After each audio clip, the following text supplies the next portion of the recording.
Lubos na takot ang naramdaman ng dalawang dalagita matapos na umano'y tangkang pasakayin sa puting van habang papauwi na mula sa eskwela dito sa bayan ng Banga.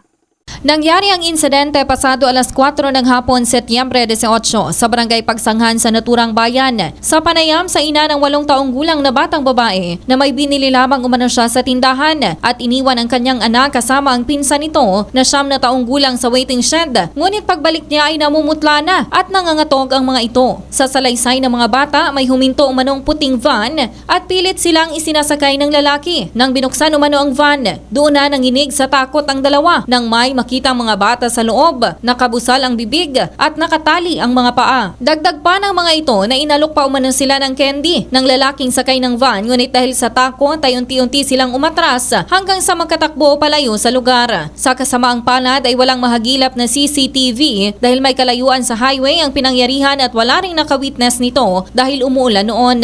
Iniimbestigahan na ng mga barangay council at Banga PNP ang naturang insidente at mas mainam ayon sa mga otoridad na ihatid sundo na lang ang mga bata para na rin sa kanilang kaligtasan.